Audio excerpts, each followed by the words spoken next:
கிறிஸ்துவில் பிரியமானவர்களே, ஆண்டவராகிய இயேசு கிறிஸ்துவின் நாமத்திலே உங்கள் யாவரை வாழ்த்தி ஆசீர்வதிக்கிறேன். இந்த நாளுக்கென்று தேவன் நமக்கு அருளி இருக்கும் ஜீவ வார்த்தை நீதிமொழிகள் 25ஆம் அதிகாரம் 25ஆம் வசனம். தூர தேசத்திலிருந்து வரும் நற்செய்தி விடாய்த்த ஆத்துமாவுக்கு கிடைக்கும் குளிர்ந்த தண்ணீருக்கு சமானம். இந்த நாள் இயேசுவின் நாமத்தில் நற்செய்தி நாள் என்று அறிவிக்க விரும்புகிறேன்.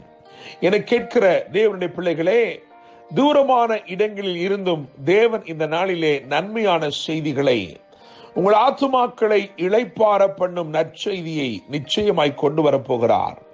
விடாய்த்து போன உங்கள் வாழ்வில் ஒரு விசேஷமான நன்மையை இந்த நாள் நற்செய்தியாய் நிச்சயம் அறிவிக்கும். தூரத்தில் இருந்து வரும் நற்செய்தி விடாய்த்த ஆத்துமாவுக்கு கிடைக்கும் குளிர்ந்த தண்ணீருக்கு சமானம். என கேட்கிற தேவனுடைய பிள்ளைகளே, இந்த நாளிலே தூரமான இடத்தில் இருந்து வந்த மூன்று நற்செய்திகளை நாம் தியானிக்க போகிறோம். தீர்க்க தரிசனமாய் அவைகள் உங்கள் வாழ்க்கையிலே நிச்சயமாய் நிறைவேறப் போகிறது. முதலாவதாக, எகிப்திலிருந்து வந்த எதிர்பார்த்திராத செய்தி என்று சொல்ல விரும்புகிறேன். ஆதியாகமத்தின் புஸ்தகம் 45ஆம் அதிகாரம் 25, 26 ஆகிய வசனங்களை வாசித்து பார்க்கும் பொழுது, எகிப்திலிருந்து கானான் தேசத்திற்கு ஒரு செய்தி வருகிறது. அது யாக்கோபை தேடி வருகிறது. யாக்கோபின் பிள்ளைகள் அதை கொண்டு வருகிறார்கள். அவனிடத்திலே வந்து அவர்கள் அறிவித்த நற்செய்தி எப்படி இருந்தது என்று சொன்னால், உங்கள் குமாரனாகிய யோசேப்பு உயிரோடு இருக்கிறான், அவன் எகிப்துக்கெல்லாம் அதிபதியாய் இருக்கிறான் என்று அறிவிக்கப்பட்டது. என கேட்கிற தேவனுடைய பிள்ளைகளே, அதுவரைக்கும் அவனுடைய ஆத்துமா விடாய்த்து போன ஒரு ஆத்துமாவாக இருந்தது. அவன் தன் குமாரன் பீருண்டு போனான், அவன் மரித்து போனான் என்று சொல்லி நினைத்துக் கொண்டிருக்கிறான். எந்த குமாரன் மரித்து போனான் என்று நினைத்துக் கொண்டிருந்தானோ, இப்பொழுது நற்செய்தி அறிவிக்கப்படுகிறது.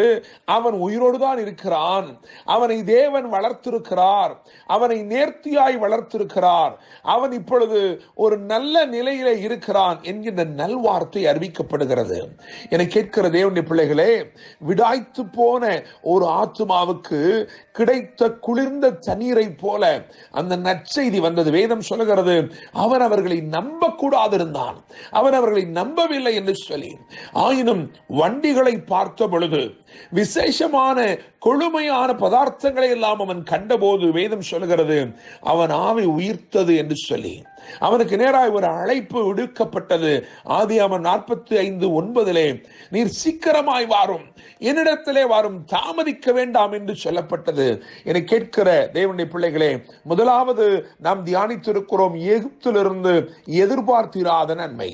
நான் நம்புகிறேன், விசுவாசிக்கிறேன், இந்த நாளிலே நீங்கள் நினைத்து பார்க்க முடியாத இடத்திலிருந்து, எதிர்பார்க்க முடியாத இடத்திலிருந்து நல்ல செய்தி உங்களை தேடி வருகிறது. கர்த்தர் உண்மையுள்ளவர், கர்த்தருடைய வார்த்தை உண்மையுள்ளது, அவர் சொன்னதை நிறைவேற்ற உண்மையுள்ளவராய் இருக்கிறார். இரண்டாவதாக, ரூத்தின் புஸ்தகம் 1ஆம் அதிகாரம் 6ஆம் வசனத்தை கவனிக்கும் பொழுது, அங்கே இரண்டாவதாக இஸ்ரவேலில் இருந்து வந்த இனிமையான வார்த்தை. என கேட்கிற தேவனுடைய பிள்ளைகளே, மோவாப் தேசத்திலே இழப்புகளும் நஷ்டங்களும் நேர்ந்திருக்கிறது. இந்த நகோமி அவள் இப்படியாய் சொல்லுகிறாள், எனக்கு மிகுந்த மனக்லேசம் இருக்கிறது என்று சொல்லுகிறாள். இழப்பின் மேல் இழப்பை சந்தித்திருக்கிறாள், நஷ்டத்தின் மேல் நஷ்டத்தை பார்த்திருக்கிறாள், தூரமான இடத்தில் இருக்கிறாள். அவளுக்கு தூரமான இடத்தில் இருந்து வந்த வார்த்தை, இஸ்ரவேலில் இருந்து வந்த இனிமையான வார்த்தை என்னவென்று சொன்னால், தேவன் தம்முடைய ஜனங்களை சந்தித்து அவர்களுக்கு ஆகாரம் அருளினார். கர்த்தர் தம்முடைய ஜனத்தின் மேல் நினைவாயிருந்து அவர்களுக்கு நன்மையை தந்து கொண்டிருக்கிறார் என்கின்ற செய்தி அவளை தேடி வந்தது. தேவனுடைய பிள்ளைகளே, அவள் அங்கிருந்து புறப்பட்டாள். கர்த்தர் நினைத்து விட்டாரே, கர்த்தர் நன்மை அருளிவிட்டார் என்று சொல்லி அவள் புறப்பட்டாள். வேதம் சொல்லுகிறது, ரூத் 1:22 வாசிக்கும் பொழுது, வார்கோதுமை அறுப்பின் துவக்கத்திலே அவள் கானானுக்கு வந்தாள், பெத்லெஹேம் என்கின்ற அப்பத்தின் வீட்டுக்கு அவள் வந்து சேர்ந்தாள் என்று வேதம் சொல்லுகிறது. என்னை கேட்கிற தேவனுடைய பிள்ளைகளே, எகிப்திலிருந்து எதிர்பார்த்திராத செய்தி, இஸ்ரவேலில் இருந்து இனிமையான செய்தி, இன்னும் மூன்றாவதாக நான் சொல்ல விரும்புகிறேன். 2 ராஜாக்களின் புஸ்தகம் 7ஆம் அதிகாரம் 9ஆம் வசனத்தை வாசித்து பார்க்கும் பொழுது அங்கே சீரியருடைய பாளையத்தில் இருந்து வந்த சிறப்பான செய்தி. என்னை கேட்கும் தேவனுடைய பிள்ளைகளே, ஒருவரும் நினைக்கவில்லை. காரணம், எல்லாவற்றையும் இழந்து நிற்கிறார்கள். அந்த தேசமே முற்றுகையிடப்பட்டதாய், சமாரியா முழுவதும் முற்றுகையிடப்பட்டதாய் காணப்படுகிற ஒரு சூழ்நிலையில அங்கே பாருங்கள், 4 குஷ்டரோகிகள் வந்து நம்ப முடியாத ஒரு வார்த்தையை நற்செய்தியாய் அறிவிக்கிறார்கள். அங்கே ஒருவரும் இல்லை என்று சொல்லுகிறார்கள். சீரியாவில் இருந்து, அதாவது சீரியர்களுடைய பாளையத்திலிருந்து வந்த, தூரத்திலிருந்து வந்த அந்த செய்தி எப்படிப்பட்ட செய்தி என்றால், கர்த்தர் சொன்னதெல்லாம் உண்மை, கர்த்தருடைய வார்த்தை உண்மையானது என்று சொல்லுகிற ஒரு வார்த்தை. எதெல்லாம் தேவன் எலிசாவை கொண்டு தீர்க்க தரிசனமாய் உரைத்தாரோ அந்த வார்த்தை அப்படியே நிறைவேறிற்று என்று சொல்லுகிற வார்த்தை. என்னை கேட்கிற தேவனுடைய பிள்ளைகளே, வெறும் 24 மணி நேரத்திலே கர்த்தர் சூழ்நிலைகளை எல்லாம் அப்படியாய் மாற்றி போட்டார். ஒன்றுமில்லை என்று சொல்லி சாவுக்கு நேராய் விரைந்து கொண்டிருந்தவர்கள் இப்பொழுது சம்பூர்ண நன்மைகளை வாசலிலே பெற்றுக் கொண்டார்கள். நான் நம்புகிறேன், விசுவாசிக்கிறேன், கர்த்தர் இந்த நாளிலே எதிர்பார்த்திராத இடத்திலிருந்து, அதாவது எகிப்திலிருந்து எதிர்பார்த்திராத நற்செய்தி வந்தது. இஸ்ரவேலில் இருந்து இனிமையான நற்செய்தி வந்தது. சீரியருடைய பாளையத்திலிருந்து சிறப்பான நற்செய்தி வந்தது. நான் நம்புகிறேன், விசுவாசிக்கிறேன், தூரத்திலிருந்து கர்த்தர் இந்த நாளிலே நற்செய்தி அனுப்புகிறார்.